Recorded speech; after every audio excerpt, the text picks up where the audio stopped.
డ్యూటీకి వచ్చాను. నీకు ఎన్ని గంటలకు తెలిసింది? ముగ్గురు ఆడపిల్లలు. అంటే మీకు జరిగిన అన్యాయం అయితే తీవ్రమైన అన్యాయం, చనిపోవటం అనేది. మిగతా విషయాల్లో మీకు అన్యాయం జరగకుండా మేమంతా కూడా బాధ్యత తీసుకుంటాం.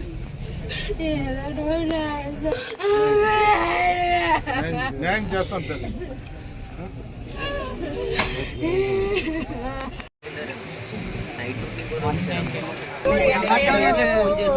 నేను అక్కడికి వెళ్ళొచ్చాను, కూర్చున్నా. చర్చలు జరుగుతున్నాయి.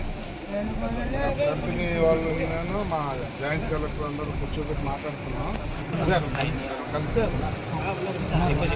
కలిసారు వాళ్ళని వెళ్ళమన్నాను.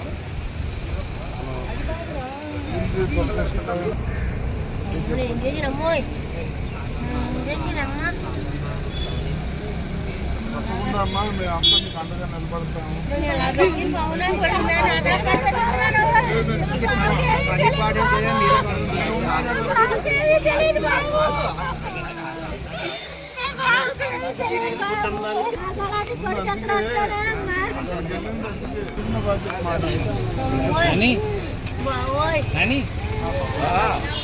చాలా దురదృష్టకరమైన సందర్భాల్లో కలుస్తూ ఉన్నాం.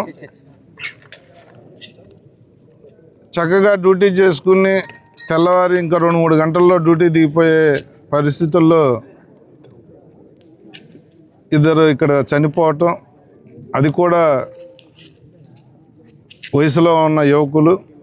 ఒక వ్యక్తి అయితే మరీ బాధాకరం, 3 ఆడపిల్లలు. రెండో వాడికి ఇంకా పెళ్లి కాలేదు, 24 సంవత్సరాలు, 34 సంవత్సరాలు, 24 సంవత్సరాలు. అంటే ఆ కుటుంబం ఆధారపడి జీవిస్తున్న వ్యక్తులు, వాళ్ళు కుటుంబాన్ని అంతా పోషిస్తున్న వ్యక్తులు.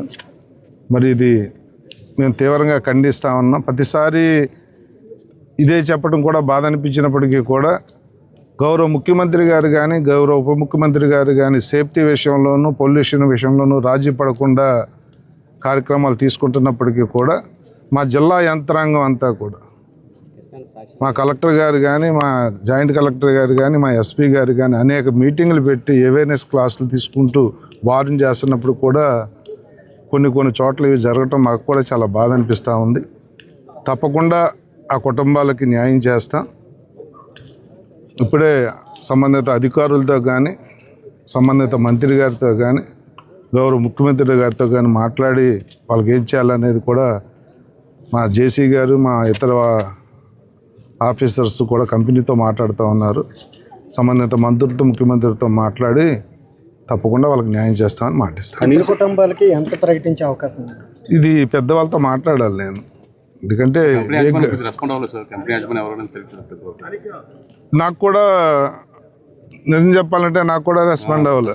ఇప్పుడు మీకే అని కాదు, అంటే ఒక యాక్సిడెంట్ అవగానే వాళ్ళు చెప్పే వర్షన్ ఏంటి అంటే భయంతో, అభద్రతా భావంతో ఏదన్నా మ్యాన్ హ్యాండ్లింగ్ చేసుకుంటారనో, లేదంటే ఏదన్నా ఇంకా ఇబ్బందులు పెడతారో అని వాళ్ళు అబ్స్కాండ్ అవుతుంటారు. అది రెమెడీ కాదు. ముందుకొచ్చి దాన్ని ఫేస్ చేయాలి. మేము కోరేది అదే. కనీసం ఆ బాధిత కుటుంబాలకు కబుర్లు అందించడంలో కానీ, సంబంధిత ఆఫీసర్స్కి టైంలీ చెప్పడంలో కానీ ఆ కంపెనీ ముందుకు రావాలి. వాళ్ళు ఒకటే అంటున్నారు, ఎవరో అసలు ఓనర్ దొరకలేదు కానీ ఎవరో వాళ్ళ తాలూకా మనిషి అయితే నాకు ఫోన్ చేసి భయపడుతున్నామండి, అందుకనే ఏదన్నా లోకల్ కాబట్టి ఇష్యూ ఏదన్నా మా మీదకి వస్తారని చెప్పి పారిపోయారండి అంటున్నారు. అది రెమెడీ కాదు. దాని మీద కూడా తీవ్రమైన చర్య తీసుకోమని చెప్పి రికమెండ్ చేస్తాను. కనీసం ఇన్ఛార్జ్ లేదండి ఇక్కడ. ఇన్ఛార్జ్ లేకపోవడం వల్ల అయిందని ఆరోపణలు. ఏదో ఇలాంటి తప్పులు ఉన్నప్పుడే కదా జరుగుతుంది. దాని మీద చర్యలు మా కంపెనీస్ వాళ్ళకు కూడా చెప్పాం. తప్పనిసరిగా ఇది కూడా ఏపీఐ మన దీంట్లో ఫార్మాకల్లో లేదు యూనిట్, ఇది ఎంఎస్ఎంఈ, ఇది ఏపీఐసి కంట్రోల్లో ఉంది. మా జేసీ గారు ఏపీఐఎస్లతో మాట్లాడుతూ ఉన్నారు. తప్పకుండా జరిగింది దురదృష్టకరమైన సంఘటన. ఎవరు హర్షించేది కాదు, ఎవరు ఆనందించేది కాదు. మేము మాతో సహా అందరూ బాధపడుతున్నాం, మీరందరూ బాధపడుతున్నారు. తప్పకుండా తగు చర్యలు అయితే తీసుకుంటాం. ఎందుకంటే చర్యలు తీసుకోవటం అనేది మొక్కుబడి కాదు, మళ్ళీ మిగతా కంపెనీలకు భయం వచ్చే విధంగానే చర్యలు తీసుకుంటాం. ఆడిట్లు జరగకపోవడం వల్ల ఇలాంటి కారణాలు జరుగుతున్నాయి. లేదు, అన్ని జరుగుతున్నాయండి. ఇది వరకు ట్రాక్ మీద నిర్లక్ష్యం అంటారా, లేకపోతే అసలు ప్రభుత్వం? ఇప్పుడు ఒక విషయం గుర్తుపెట్టుకోండి, ఇది వరకు నిర్లక్ష్యాన్ని అప్డేట్ అవుతూ దాన్ని సవరించుకుంటూ కరెక్ట్ చేసుకుంటూ మా అధికార యంత్రాంగం అంతా కూడా, మీరు ఒకసారి గమనించారో లేదో, ఈ కంపెనీల మీద పొల్యూషన్ మీద పవన్ కళ్యాణ్ గారు ఎంత సీరియస్గా ఉన్నారనేది మీరు టీవీల్లో పేపర్లో ఆయన పెట్టే మీటింగ్లో చూస్తూ ఉన్నారు. స్వయంగా ముఖ్యమంత్రి వచ్చి కంపెనీలని కబడ్డారని చెప్పి ఇక్కడ లాస్ట్ టైము వార్న్ చేసి కలెక్టర్ గారికి ఆదేశాలు ఇచ్చి ఎస్పీ గారికి ఆదేశాలు ఇచ్చి మా అందరిని కూడా మోటివేట్ చేసిన విధానం చూశారు.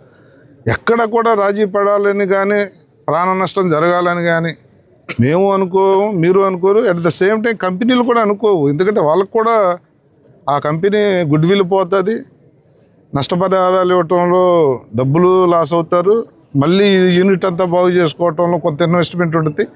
ఎవరు కావాలని కోరుకోకపోయినా కొంత ఉదాసీనత వల్ల, కొంత వాళ్ళ తప్పిదాల వల్ల జరుగుతున్నాయి మాత్రం 100% అరికడతాం అనే దాంట్లో సందేహం అక్కర్లేదు. Thank you.